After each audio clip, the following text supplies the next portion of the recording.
Good evening, Europe. I hope you can hear me now and the Google live stream doesn't stop in between. We're debating here. Welcome to our leadership debate for Stand Up for Europe. You're currently watching on Treffpunkt Europa's YouTube channel, and Treffpunkt Europa is the magazine of the Young European Federalists in Germany. My name is Tobias Gerd-Schmink, and I'm the editor-in-chief of Treffpunkt Europa. And our English counterpart is the new Federalist.eu. If you're interested in what we're doing and in European affairs, you should definitely check us out, and you'll find all the links of the Young European Federalists, Treffpunkt Europa, and so on down in the description. And you will also find the links to the profiles of our candidates of Stand Up for Europe. If you would like to ask questions for our candidates within the debate, feel free to type it in the comment section right next to the video. And before today, we received a huge number of questions from the public and members of Stand Up for Europe, and we'll try to cover all of those within the debate, so you know who to vote for next weekend. Before we start, I would like to briefly explain what is Stand Up for Europe, because not everybody might know it. And Wikipedia says, Stand Up for Europe is a pan-European citizen list or citizen movement that campaigns for a more democratic and federal Europe. Richard Laub is the current president. Pietro De Matteis is the vice president running for presidency. Representatives of their teams are now here to answer your questions. And I would like to introduce them to you. I'm very happy that they are here, that they made it. Pietro De Matteis is the presidential candidate and present in the debate. And Richard Laub is represented by his team today. And we have Jules, I hope I pronounced the names correctly, guys. Can I say it myself? Do you mind? You can say your name correctly later. He's project manager and current on the current board, and Hélène is a city team leader of Stand Up for Europe Brussels and wants to become the treasurer of Stand Up for Europe. And Bàlint is the current Secretary General, and Alessandro is also part of Richard Laub's team. So I think we should start directly with the debate, not losing any more time. Europe is a pan-European citizen movement, as I said, that campaigns for a more democratic and federal Europe. Before we start, just briefly, what is the federal Europe, Pietro De Matteis, and how does Stand Up for Europe envision it? Well, first of all, thank you for the invitation. I'm very happy to be with this Treffpunkt Europa magazine activity, because actually myself, I was, as a young European Federalist, writing for the New Europeans, for New Federalists actually, back in the days. And I also helped creating the Euroball, which was the Italian version. I don't know if it's still in place. Because indeed, I became a Federalist myself thanks to the Federalist movement, and I was first in Ventotene, well, many years ago now, 2005 actually, so it's been a while now. But basically, the idea of a federal Europe, to me, is the idea of a Europe which is democratic, and whereby citizens have the opportunity to have a say on what actually is done at different levels. So it's about democracy, it's about connecting with the citizens, and it's about accountability. And it's about taking decisions in a way where citizens can actually have a say and have a control. So the way in which I see it for Europe is actually the only way to have a democratic Europe, a functioning Europe, which is able to tackle the challenges which we have both at European level, at global level, but also at the local level. Because of course we have different challenges at different levels, and we have to be able to deal with them at the right level. So that's a bit federalism. And the way we actually developed the movement, when we made the merge last year with the three movements, the European Federalist Party that I had founded and which merged with the Stand Up for Europe, which I'm also actually one of the founders together with Richard. The idea is actually to change a bit the approach and to move away from what was initially, with the EFP, for instance, the approach of national sections, and actually have an approach which is based on proximity, based on cities. And that's actually why I think we can reconnect the European project with the people by looking and working at the local level in the cities, in the neighborhood. Team Richard Laub, do you have to add anything on that comment? What is the federal Europe for you? Yeah. Thinking that I think the answer, like, okay, we all want a Europe that is more democratic, blah blah blah. But the answer was like, what is federal Europe for us? And I think we all think that we need more integration in a way or another. So all pro-Europeans would agree on that. The thing is that federal Europe doesn't talk to many people at the moment, and I think that's why Stand Up for Europe actually reached so many pro-Europeans, because contrary to like the Young European Federalists, which I was also a member myself of, the use of the fact that we don't use the word federal makes us more attractive to pro-Europeans. And I think this is one thing we need to explain. What is federalism nowadays? So federalism is like the idea that we want to reach somehow a European state, and so there is many ways to reach this state. We are already in a federalist process, and I think people need to understand that ultimately most of the pro-European are federalists. But now the word federalism is like kind of a big word, and what we intend to do with our team is to explain to the people what is federalism, why do we stand for it, and how do we stand for it. Now, as Pietro said, there is maybe many democratic issues which we have to discuss, obviously. I mean, be it the European Council, transparency and things like that, or the European Commission functioning. But I think we also need to emphasize what we've already reached. So, for instance, we already have a certain amount of democracy within Europe that is not negligible if you compare it to other international organizations. So, for instance, the Spitzencandidate at the Commission were like one way of democratizing the European Union, and I think citizens have many rights which are not aware of, or which they don't use sufficiently. So the way we see it is like we really want to use the social platform we have in a pedagogic way to explain those rights to the people, so that they can then spread the word to all the citizens that are not aware of their rights and the rights that they can use. Okay. It's one thing, we should acknowledge what we have already achieved. I think we should stay positive. Okay, we've already achieved all of that, and then we need to say, okay, here are the issues that remain, and now let's work on that. So yeah, here's my answer. After clarifying that, thank you for that. I would dive right into the questions your members and the public asked us. And first, I would like to talk about the strategic direction of Stand Up for Europe. That was the main point, what people were interested about. And most questions we received were related to that topic. So as we know, this debate here is kind of part of the Young European Federalists, as they give the platform. And critics say that Stand Up for Europe is only a small copy of the Young European Federalists. Therefore, in your movement, some push for a transformation of Stand Up for Europe from a citizens' movement to the first meaningful transnational European political party. Maybe we start with Pietro De Matteis. Do you approve that approach, or what do you have to comment about it? There's somebody on the background, there's sound in the background. I think it's Alessandro.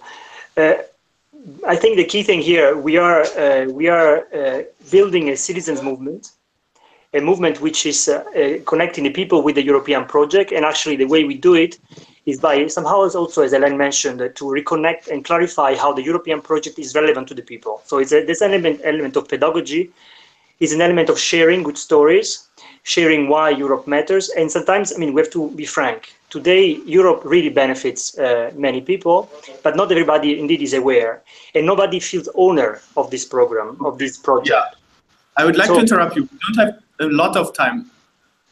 First of all, why don't we have so many European movements, and why don't you just join forces? Is that your plan for your presidency? And is it your plan to movement into a political party with more political power? Certainly not. For now, the idea that we have is to reinforce our grassroots participation and grassroots level. And what we did actually last year by federating the Federalists, that was what we did, uniting three movements, which are actually represented paradoxically, in my list, because we have the Stand Up for Europe, which is actually, of which I'm actually founder, European Federalist Party, which my team and myself also have been founders, and then USC Now, which was the United States for Europe Now movement, that merged all three of them into one. And this time, in this new board, we also have two founders of parts of Europe in Munich, and we have also one person who's very closely working with En Marche. So the idea that how we actually been working now for many years is getting people together. Those who want to do things for Europe, we indeed federate the Federalist, and our board actually reflect this approach, and our proposed team will reflect this approach of getting people together. And that's the first thing, the first step forward, to get all these movements together, to work together concretely. Indeed, I think we cannot only work in a few cities or maybe in Brussels. I'm sorry to say, guys, but the other list has, I think, 9 members from Brussels or Belgium. This is not really the way of a pan-European movement can actually work.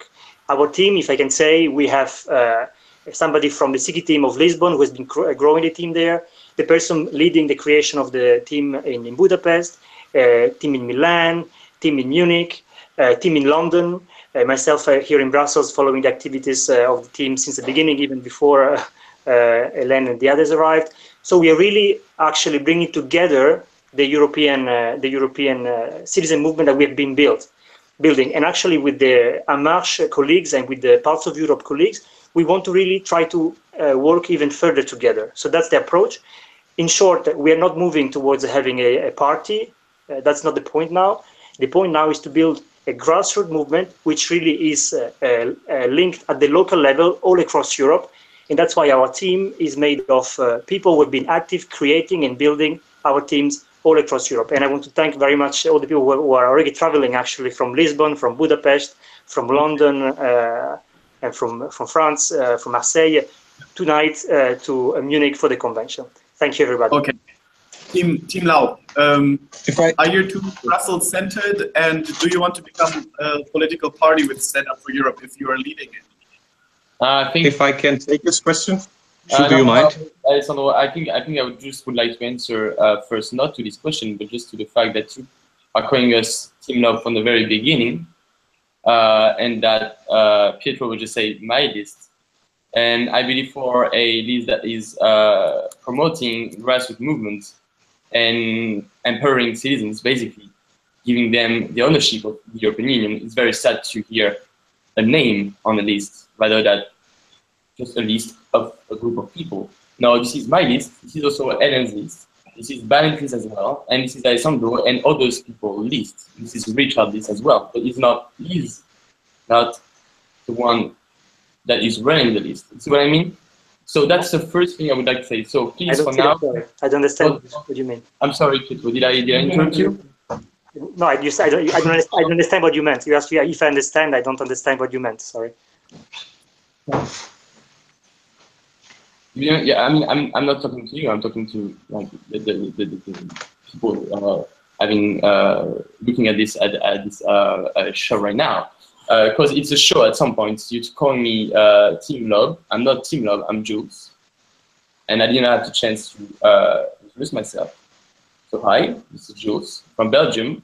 Again, 1, 2, 3, 4 person from Belgium. I'm sorry, Pietro, for that. Okay, I don't hear you properly. I think we have a technical connection problem. I would also like to... Can you hear me now? Yeah, now it's better. Okay, so I mean, now let's go to the question. I think Bàlint can answer that, but I just wanted to make this point. Okay, so basically, yeah, I mean, our list as well is full of people who have really strong connections with other movement associations, and actually we're already running close cooperations.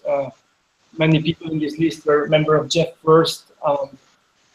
We have people from LIMEC, from Eisen Europe, and other different organizations who are strongly represented. I mean, here we have also the president of another association. So Hélène is president of another association, and then also other links. So I think on that point, there are no specific advantage to one list or the other, because I mean, Pietro underline that. I don't think that's something which is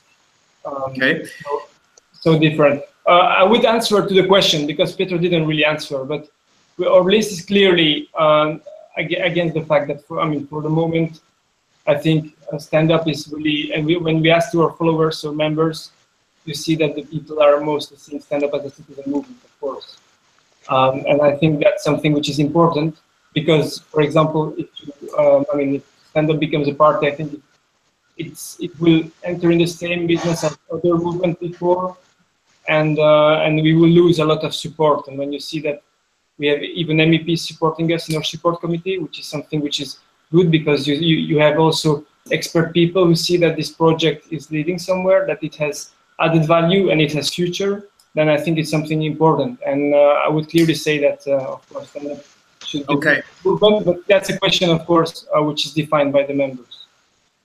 Okay, the movement also needs people all across Europe, not just in Western Europe, but still you have problems recruiting people in the eastern parts of Europe. How do you want to change that? And I want to give this question to the group of team of Mr. Laub. Is it possible not to be called team of Mr. Laub? Is it? Is it a problem?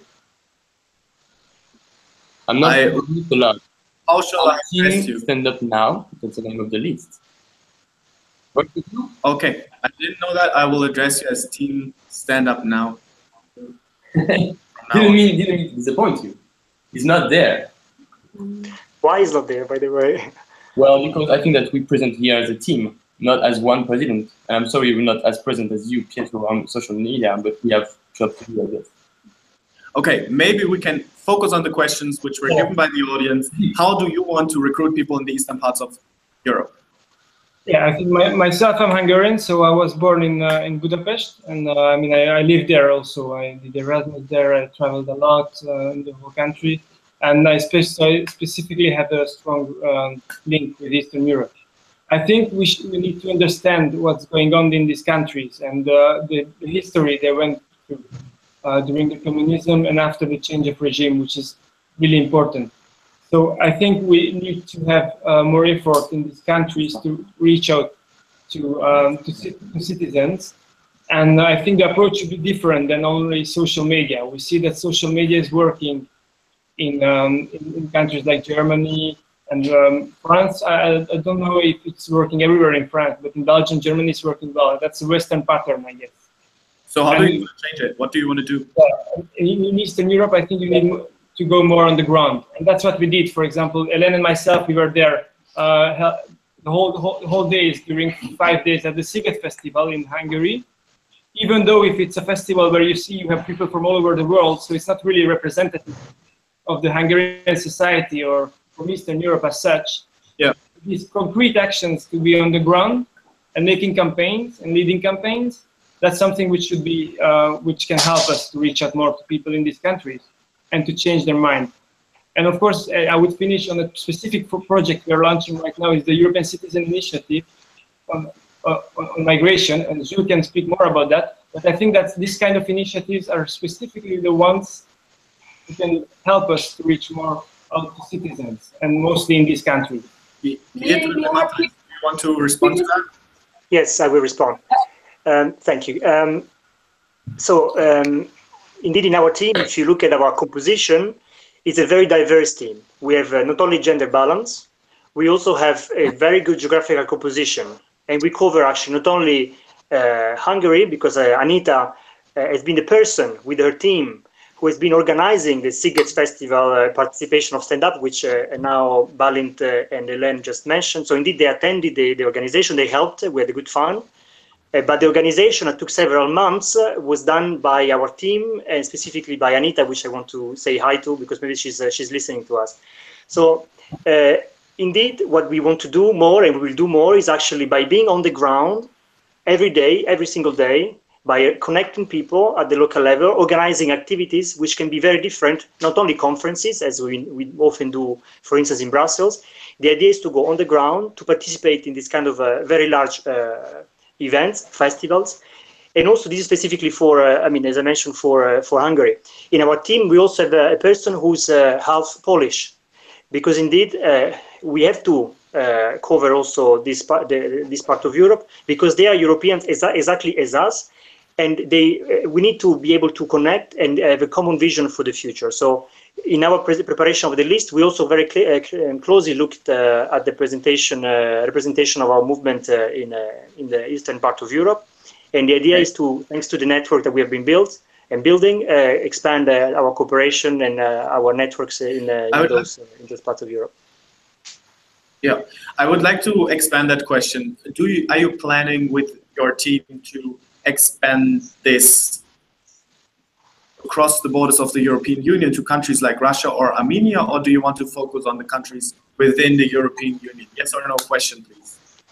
Yes, I can say already we have a couple of members in Ukraine, for instance. One person actually tried to also open a team there. I was myself in Canada, in Montreal, to meet some people who are working European but living there, and they want to have a connection with the European project. Somebody also in California, a couple of people there. So there, the demand for European vision is also beyond our borders. So the answer is yes. And team, stand up now. Well, we don't plan to go to California. Pardon me? We don't plan to go to California to find members there. I guess that first and foremost, we should find members in Belgium, in Italy, in Hungary, in Poland. Also, and the problem is that, I'm sorry, I didn't hear you. Also in Russia and Armenia and other European but non-EU countries? Well, I'm pretty sure that the main target in non-EU countries nowadays would be the one that are management, basically, for membership, and that's most of them are in the Balkan countries. You got many also that are South and Mediterranean. So that would be the target now. Okay. To focus on those countries that really, in these countries you have pools and the opinion there is really in majority in favor of entering the EU, which is also in every EU. We don't have enough time, and I would like to proceed with the questions. So we can summarize here is a difference. Team Pietro Matteis would like to also focus on other countries in the European Union, in Europe, outside of the European Union, and the team Stand Up Now would like to focus rather on the European Union and those who will join it in the near future, if I understood it correctly. Another question which was sent by one of our users, and I would like to give it to Pietro De Matteis first. Do you think Stand Up for Europe is succeeding in its ambition to stand out of the left divide, or is it the movement and its policies skewed to a certain side? No, I think we've been quite good in keeping a good balance, and actually we've been now working very much on reviewing also the proposals for a better Europe, which is a document that was prepared over the year, actually also building on earlier proposals. And I think the idea is quite, there is quite a consensus of views from all parts of the political spectrum. So I wouldn't say we are biased on one hand or the other. Certainly, there is an understanding that there are some things which are missing in the European Union today. It's clear, and it's mentioned by Juncker, which is a right-wing political, center-right-wing political parties, and the socialists as well, which is, for instance, the fact that we need a more social Europe in some respect. So the social pillar, which is currently being discussed in the Commission and in the Council by member states, is something which makes consensus. So I don't think that there is a bias, but of course there is currently maybe some weaknesses in the way the European Union works, and which are maybe weaker in the social part. So we've been achieving a common market, and we have to do a bit more to ensure that we have social standards which are common, which have pensions which are better transferable, and many other issues which currently are not yet fully adapted. So I think we are balanced, looking, of course, to an eye to topics which are very important, which is, of course, the environment, the social issues, which are priorities for many citizens. I would like to intervene here. You also quickly or shortly mentioned the right-wing political parties which are opposed to the European Union. How do you want to engage them for the European political project and motivate them to join the Federalist movement? You will need them. They are a lot. What are your plans? You know, I think the populists and the right-wing political parties, they ride on the discontent of people, but the discontent is real. There are some disaffection to politics. There are some problems which people really are facing in real life. And the right-wing parties, or the extreme right-wing parties or extreme left-wing parties, they use this discontent to attract votes. So what we have to do is engage in a dialogue. So that's why the process, which I really personally, and I think everybody would agree on this, Bàlint also push forward when we had our merger, was to go for the proximity level of the movement. So to go at city level, because at city level, you can mobilize people in your own neighborhood. You can mobilize and get to know people in your own cities. And then you can start a dialogue. Sometimes it's more difficult to start a dialogue if you're thinking of having a movement which is based on national level. But if you work at local level, you can get to know each other and find common solutions together. So I think dialogue is the way that's the only way forward actually to reach out to people who have real problems. They just maybe find a shortcut solution that some political parties they put forward. So we have to be able to explain why we think there are other options which are in the long term more sustainable. Okay, so you're putting forward local communications with the people. Team Stand Up Now, do you have to add something to that? What are your plans to get the political right? Can I add something? Yeah. I do not like attacking in debate. I think it's very dirty, and in this debate it's been done already, so I would like to respond. There is a stress on proximity here, but we have seen in the last year that proximity is something left to actually city teams, and the coordinator of city teams was merely a role that didn't actually play its role. And I'm talking about you, Mr. Pietro, which I've heard from several sources that started a city team relying on Stand Up for inspiration and counsel, that they finally decided to give up because they asked for help, but they didn't receive any. So when we start proximity, and that's what we do mean proximity. And that's why we have Hélène, which is from the Brussels city team, which is very, very successful actually, which is tasked with drafting parts of our proposal on the city team policies. Now, going forward to the right-wing part, I think that we will always stand on the human rights that the EU grants us and that we all share. Leave them. So as long as the right... Yeah, what are you saying? Alessandro, I do not really understand what's now the difference. What's your approach different to Pietro De Matteis? How do you want to get those right-wing people engaged? Of course. I can say something here. Yeah. Yep. Yeah, I would say that I mean, even though I voted for Macron as a French elector, I'm not a very big fan of nor the left nor the right. I don't think that's a position. I don't think that exists. I believe that I've met in my life people I agree with who were more rightist or leftist. And that's definitely not my vision of Europe. What I think is definitely that we should go with the more proximity with people, because what's more important for stand-up is to give back to people Europe and like to show them that they have rights, so that they have the right to change Europe, and that's very important for me. So going to the city is something we want to do, and you might find that in our proposals. Now, what's more important is to go to city with something, with some proposals, with some content. And that's where I think the other team has probably not much work enough on that. Since we have been working on projects that might rely many Europeans, whether they are from left or right side of the political spectrum. And I would add to that we have currently two main projects. two main projects that are very important for grassroots, but also for informing people about the EU, but also for people mobilizing about an issue that seems for them to be very important and that appear to be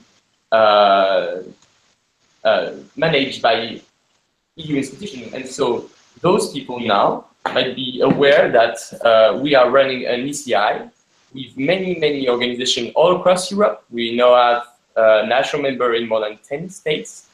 Most of these organizations, you might know it, and it's in our proposal, so basically you can check that. And this ECI is about giving the right to people, to European citizens, to help, to welcome refugees. And that is where I think stand-up makes sense, because we stand up as EU citizens to improve Europe, to make Europe better, basically. And I believe that it's very well to go to city teams and to go to grassroots movements. But what's better is to go there with content, with something. I would like to close the discussion here about the future structural approach of the organization and just briefly talk about a kind of difficult thing about the current leadership crisis within Stand Up for Europe. And the trust between the president and the vice president has been eroded, and members asked the following question about it. What do you learn from the internal fights during the weeks prior to the election? How do you imagine the cooperation with the losing list in case you win?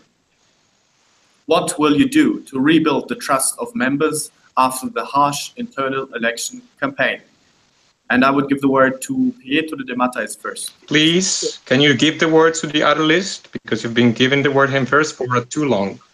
Please be fair. No, I tried to balance that you didn't, because you gave him the words for the last 3 times first. So if you want to be fair, give us the words. Would you please? Pietro De Matteis, would you give the word to the other list? It's not about Pietro. You're the conductor of the debate. I'm fine. I'm perfectly fine. I mean, I have no problem with that. I find it a bit aggressive, the colleagues, but okay.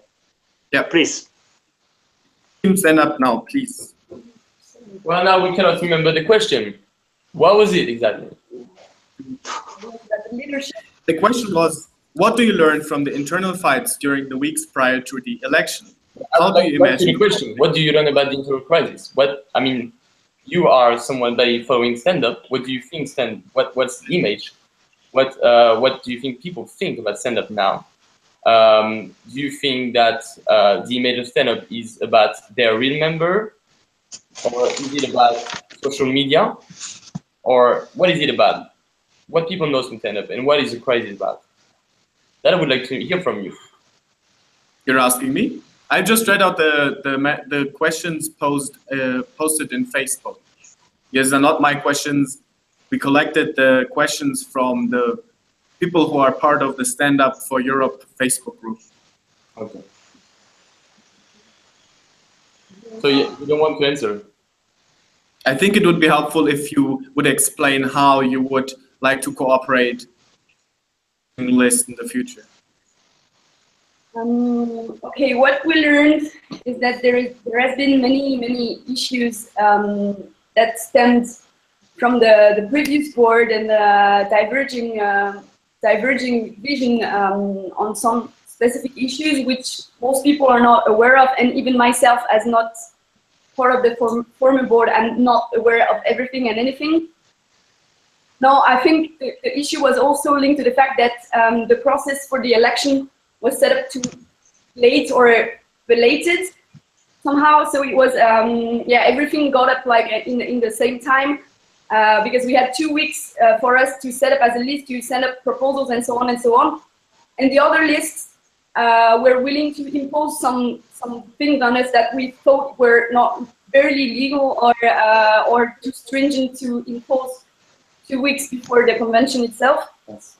Now I think we all have to grow on that, and we showed a bad image of more of what influence is, and we should move forward and try to dialogue internally amongst ourselves, because we're grown-ups, and I think we can do that. Now, as for working with the other lists afterwards. I think there is good elements. I mean, in every list there are good elements, and there is people who worked a lot for the movement, especially in the past year, because we have to remind the fact that the movement is really new. But there are others as well on the other lists. I would not like to work with for several reasons. Be it because I think they didn't do enough for the movement last year when they had the opportunity, being at the board, to do so, or because I think maybe some members are really controversial from an external standpoint because they give a bad impression about stand-up. But that's personal, and I think I don't want it to go further. So I think we'll do our best to collaborate with the people we think who are really relevant for the movements. And the way we see it is that the board will be composed of administrators, but we will have a bigger, let's say, political board with people who haven't been elected, but with whom we will work with. Because we want to work on a really democratic basis. We have many ambitions, but being only 13 on the list, it will not be sufficient to work them out. You know what I mean? So anyway, we'll need to find people that are competent in specific fields and work with them. So people that have showed their competences, we will work with them. Obviously, for the rest, for the other people we think that are not necessarily competent and so on, then we'll pass it. But that's the way we see it in the future. Now, internal debate should remain internal. We are grown up. We are open to discussion. But yeah, please show unity towards the rest of the movement. Pietro De Matteis, how would you like to cooperate with the other list in case you get elected? So two things very clearly. One thing, we realize that institutions in our movement are not strong enough. There are clearly not enough checks and balance in the way the structure is organized. I mean, as Hélène mentioned, we request things which may be not required by law, but made sense. For instance, asking the identity card of the person giving the proxy is ensuring the transparency of who's giving the proxy. We had asked to have an independent electoral committee that would be chaired by the nephew of Jean Monnet, so a person completely super partes, and having then one person from both sides. So they were very basic, normal principles. But what I learned is that even basic principles at the time of election can become very conflictual. So what I will do if I'm elected, as of the Monday, I will create a working group to ensure that the institutions of the next election, that will be in 1 year time, will be set well in advance to avoid this process, which frankly is appalling. So I would work on that. Second point, I've been working very well with Bàlint, with the Romain, for instance, for the fundraising of our platform that I created, the activist.eu. I worked very well with Jules, and I'm still working with him very well for the. I mean, he's leading actually with Georgios on that for the activity with the conventions. I work with many good people in the other team, and even with Richard, I worked very well for many years, frankly. So I don't see why the debate has become so mean, even especially by people who joined very recently. So I find it's completely unjustified. I don't think we are so different in our view of things. We have maybe some understanding of priorities which are different. I will fight and defend the priorities, one of which is ensuring that the people in our movement, and which are in my team, who represent activities done every day on the local level, can still be active. And if somebody tells me that those should not be anymore in the movement because they don't see their role or their impact, then I say no, because I've seen what they've been doing. Somebody mentioned before, and I close on this, that I haven't been present enough. Well, we are a movement of volunteers, but I was in Paris, I was in Helsinki, I was in Frankfurt. I took all the weekends to come to the meetings with Hélène in Brussels, many other cities, and I was in Rome, I was in Bologna for the first event. Frankly, guys, I mean, Alessandro, I'm surprised by hearing this point from you, but I close on this. Okay, so I think we should stop the debate about the internal conflict here. We had at least some elements of reconciling words on both sides, and I would like to proceed with the democratic structures within Europe, within Stand Up for Europe. which have been addressed by members and by the public. And the question is, what concrete steps will you take to ensure all members of the movement can take part in the election as early as possible? Do you have any plans for binding referendums about important issues for the movement? Will The Activist, the online platform Pietro De Matteis just mentioned, will be it an open source? And will members have access to review the source code? And I would like to give this questions, or this bundle of questions, to the Stand Up Now team first. Okay, yeah, basically one concrete element that we have in our proposals is the creation of a petition tool, which will allow our members, followers, to directly ask and require different questions, actions from the board. Because what we saw is, of course, that in the current structure, the two are really separated, and the two are really far away from each other. The members, the followers, they live in a completely other reality than the board or even the city teams. So there, we should really need to emphasize a reconnection between board, with the city teams, and also with the members, and then the followers. That's why in our proposals we have clearly differentiating external and internal communications, which is really important to act on both levels, because it's not the same. So you have members, you have also the followers, and I think in this virtual world of today, sometimes we mix up the one and the other, while actually being a member, actually you should have something which is privileged, because if you're a member of the movement, it means that you have some information that maybe followers don't have, and that's actually normal because you have your membership. You even pay a membership fee. So there, I think we should be more transparent.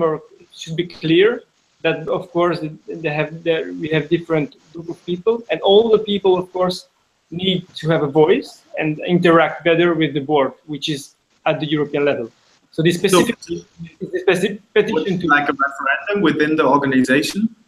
Yeah, like more like as a petition to, like, people having requests that go to the board, and the board has to answer, of course, and give explanation. If I may, like, to be concrete, what we thought of is, like, for instance, if someone like raises a point on social media, and let's say there is like a certain amount, like 100 numbers of followers that likes it, then we have to provide for an official answer on this specific topic. That's the social media part. Then on the members part, we were thinking about using Lumio, which is an interactive platform, for them to interact, especially on policy developments, but also maybe on some other important issues, such as like coordinated projects and so on.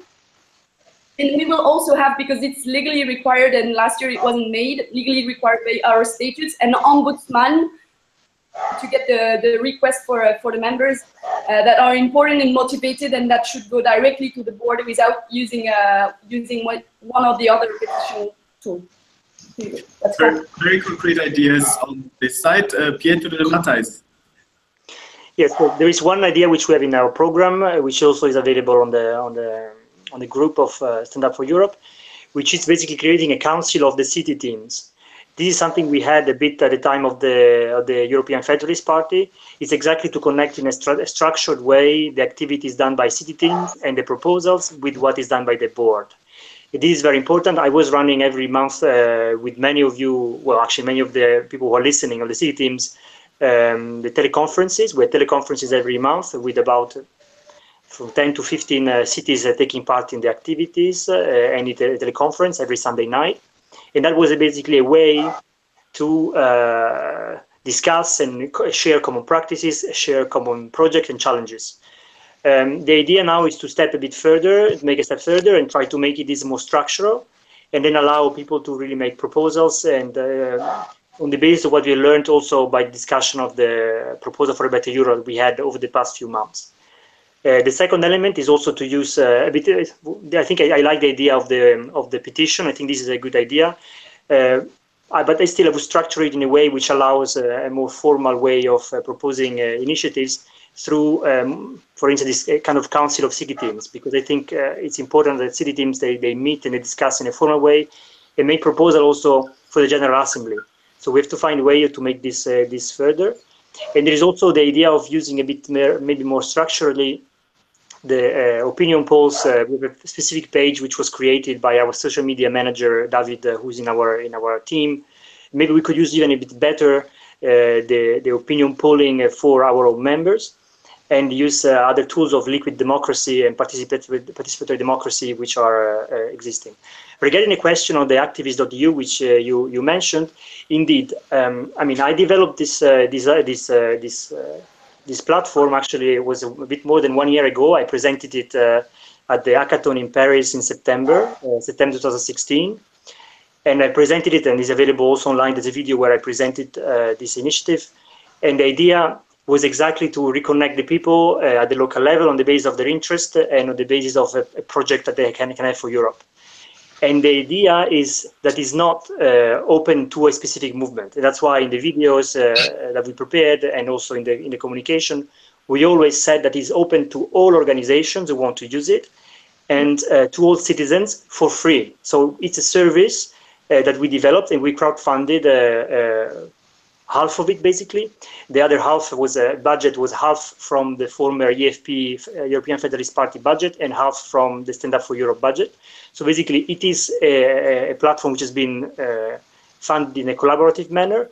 And indeed, it's certainly my intention, and whoever is elected will have to respect, of course, that the platform is open to all organizations, and it's a service that we're giving to all citizens and all organizations who want to use it to allow people to connect to one another. You said something about budget.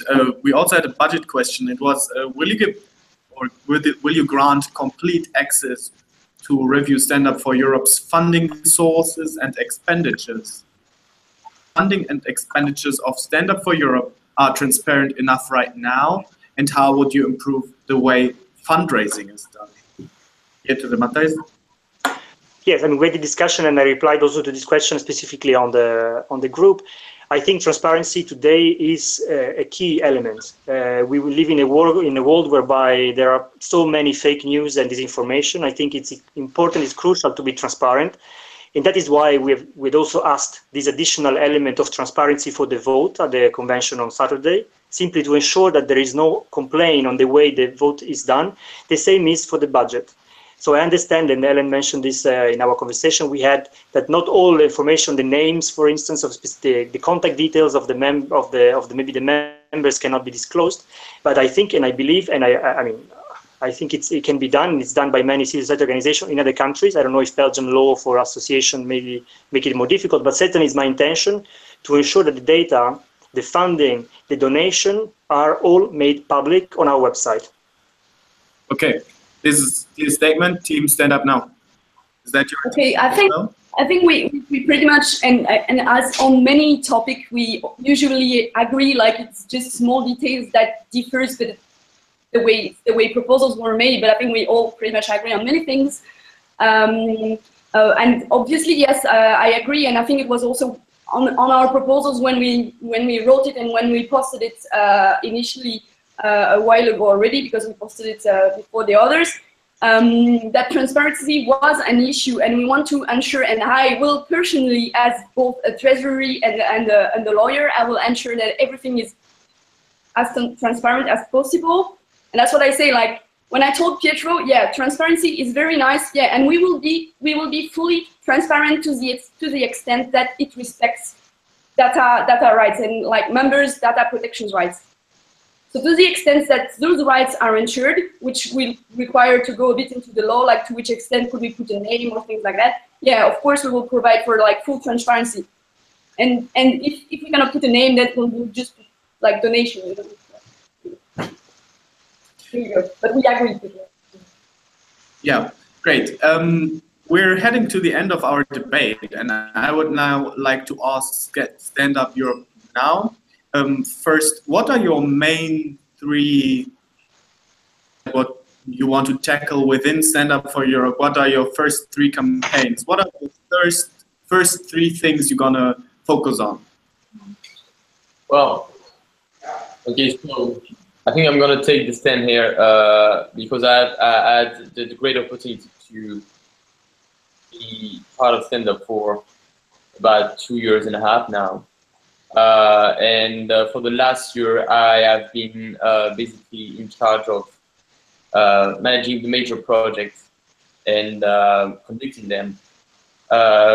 So, yeah, I mean, I would say that the difference between Pietro's list, who say that you want to federate the Federalist, but joined first the Young European Federalists, then created party, and now it's in a new organization that's crazy for federating the Federalists. Anyway, I would say that the major difference between them and us would be that we are willing to accomplish something. That is, we want to push for projects that have impact and might empower citizens. And what are those 3 projects? I would like to ask the question, what's the main difference later, yeah. But we'll come to that. But what are your main 3? So the main 3 projects would be, first, we are, as I mentioned, conducting an ECI. That means working with very big organizations all across Europe. That's very different. But an ECI is a very suitable tool to engage with citizens. Well, basically, for those who don't know what an ECI is, it's a European Citizen Initiative. That is a tool created in 2009 with the Lisbon Treaty, and that enables 1 million EU citizens to push for the Commission to change the current EU law. And that's what we're pushing for. And we think that stand-up must basically take a stance on what happened with the refugee crisis and the big lack of solidarity among member states. And what we want to say is, well, basically, EU citizens have the right to help, and we are welcoming Europe. That's the ECI title that I will continue to work on. And hopefully, even though our list is not winning, we really hope that stand-up will pursue it. Because I think that that's a very good thing for stand-up to be part of it, because it might help stand-up to reach many, many people. Now, second project will be Back to School. So Back to School Plus is a project that is going to be flying in May. So basically, Back to School Plus aims at sending retired EU civil servants, so people that used to work for the institution that now retired, but so over 65, I would say. And those people living all across Europe would go to secondary school, basically, to have a chat with students. And that's very, very important, because students nowadays, and that's a pity, they don't know nothing about Europe. They don't know how it works, they don't know the institution, they don't know what it is exactly. But that's a real pity, because Europe is taking many, many decisions that might impact them. So our call is basically to send people, the ambassadors of the European Union, because if they are 60, 65, 70 now, they are the one that built it, because Europe is very young. And so we want to send them in schools and share the experience, talk about Europe, and create that. That's a momentum. And this will be flying in May, because we are working with the Parliament right now, the European Parliament, to get a funding for that. So that's very concrete. You see what I mean? We are moving on concrete project. And probably you want to introduce last project. Yeah, well, I mean, our proposals were also focusing on education and culture, because we think that's also something really important point. On education, we will try to launch the Teachers for Europe project, which will be aiming at having basically teachers all over the EU helping in reaching out to the different students.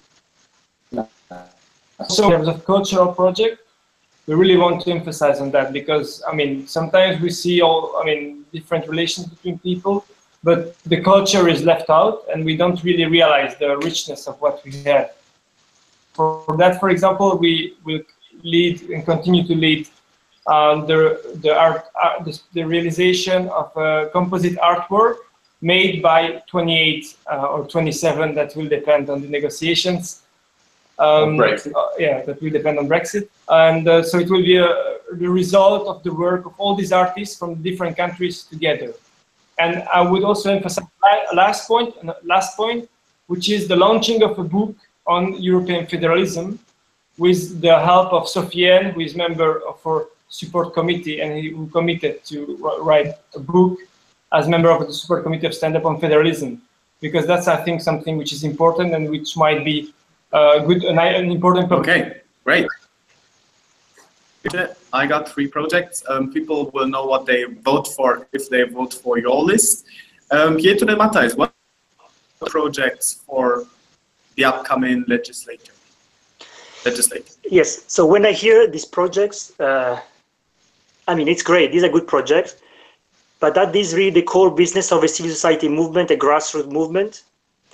To me, the core project is to build a movement, a grassroots movement, which is present in every single city in Europe and village in Europe. So that's the one project we have to focus on. I like the idea of the back to school. It exists already. I mean, actually, the back to school project exists already. I took part in that one time, for instance. Now to have this project Back to School Plus is a good idea, but this could be done simply by the Commission. So is it the project that we really, as civil society movement, should be leading, or somebody else can do it for us? The project I hear now, the project of federalism, I never heard that before, but we have the Federalist movement, the Young European Federalists, the Union of European Federalists. Can we really think that Stand Up would be leading the work on federalism? To me, no. To me, the core business of our movement is to build a citizens movement based on proximity, and whereby the citizens at local level are empowered to discuss and feel part of the European project. So grassroots participation is number one. Number two, there is once in a lifetime opportunity that we have now in the next 12 months, which are the organization of the European Citizen Convention that Macron has promised they would be organized. That is number two. I mean, that's a priority number two. It's a core opportunity for us as European civic society movement, a grassroots movement, to take part in that process, to shape the debate on that process, to contribute to the discussion, to contribute on the dialogue. So that's a priority number two for my team. And to do that, we need to be at the local level. That's why my team, again, as I mentioned before, is covering 11 countries with people which are active at the local level, not only in Brussels to do a project with the European Parliament. And third thing, what we missed this year was the fact that we were not yet capable of defining our position and put our ideas, our vision out there. So the third priority for me is to become a reference point for innovative ideas, critical ideas on how things are going in policy-making situation, what the Commission is doing, how do we stand to that? The Council makes a proposal, let's push for that to make it more ambitious. Let's make more press releases. That's what I think a civil society movement, a grassroots movement must do. We must, and I conclude, mobilize at the local level, take part in life-changing and Europe-changing situation and opportunities, a March Convention, and then be present with ideas. Project is great, but projects can be done by any civil society organization, any think tank, the Commission. There are tons of projects. As a civil society movement, as a leader of this movement, I would focus on having a movement which get the people doing things at the local level. Okay, creating great. These were 3 proposals. And now I would like to, because we are running out of time, to focus on our last question. What is the main difference, guys? And this time I would like to start with Pietro De Matteis.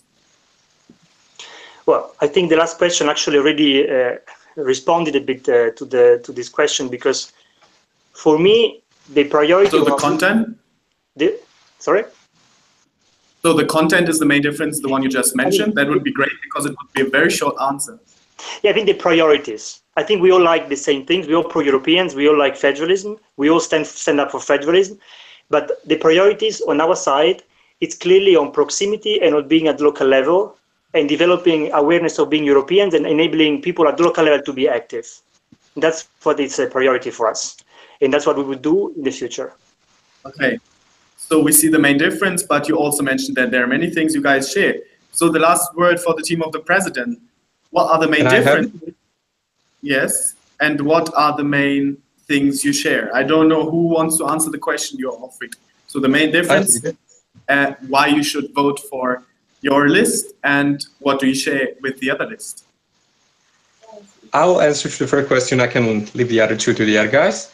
So I beg to differ, because proximity is not something you only think about as important. We do share it. The first point on our list was about city teams, which tells us something. I think you're just trying to sell something which stands up for Europe, already stands for as yours, but it doesn't really. We just took the idea forward. We take for granted that proximity is very important to us.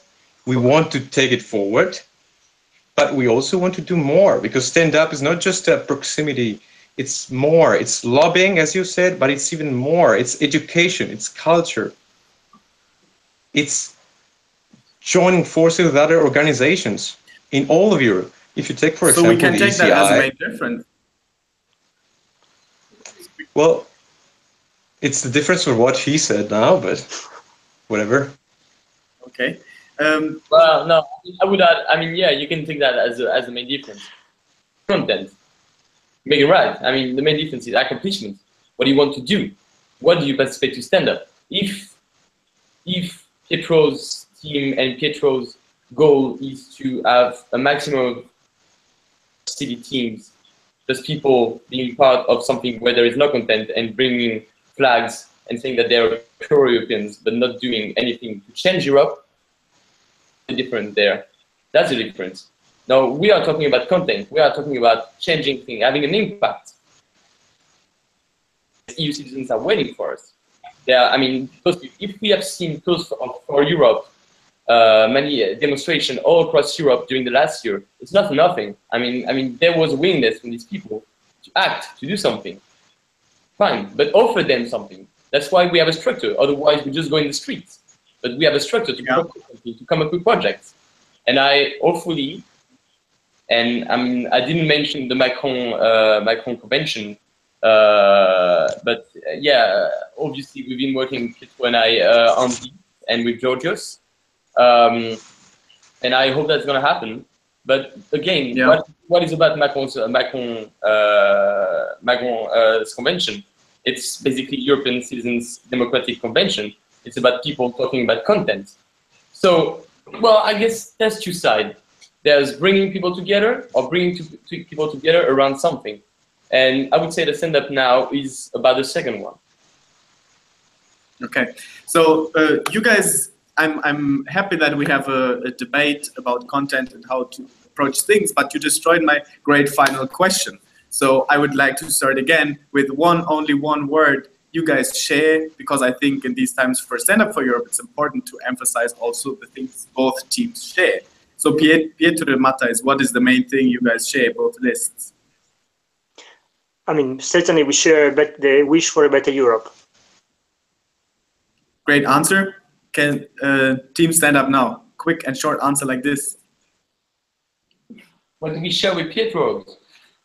Well, I guess that deep down, it feels the same as we do, is that we should get together, and this divide should never happen, as it was decided in the first place. But I mean, we are going to go to these elections, and we all had a very harmful and difficult moment going through this division, because I mean, I had dinner with Pietro this Monday, and I feel stupid having this kind of conversation. Like, I mean that just makes no sense. But anyway, I mean, people are watching us. Not really the short answer, but yeah, and I have a very short answer here. I would like to answer to one question that was asked many times in the comments, and I think that's, I mean, that's relevant that I answer that. Richard is not here tonight. He's not here tonight because he didn't believe that having a presidential debate makes sense for Stand Up for Europe. That's not a presidential debate. We are an organization that is citizens related, and I mean, we are all citizens, and it should not be a debate. It should be people talking about the debate now. It would be people talking about why they are involved. Yeah. And what they feel here. That's all. Okay. I think in this debate we addressed the questions mentioned in the comment quite well, because we almost all included them. And I would just comment, because it was asked also in the comments next to the live stream. why there are 4 people on one team and 1 person on the other team. Me, as part of Treffpunkt Europa, we have to admit that we just started this process of having this debate on Monday, which was quite short, and then we organized everything really quickly and certainly not perfectly. And that's why at the end of the day we had 40 people on the one side and 1 person only on the other side.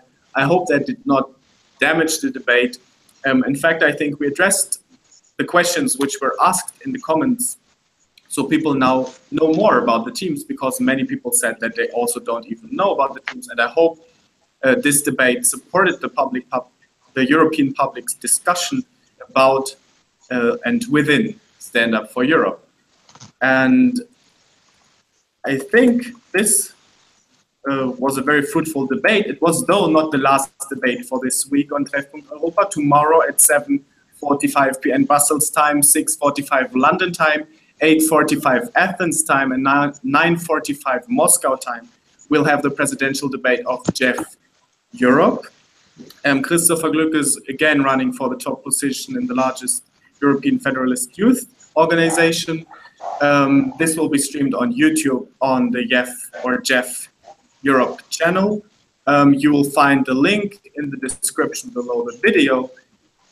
Teams, I want to say, may the best team win. Thank you very much for having us tonight, and see you then. Good night, Europe. Cheers. Thank you. Thank you. Bye-bye. Bye.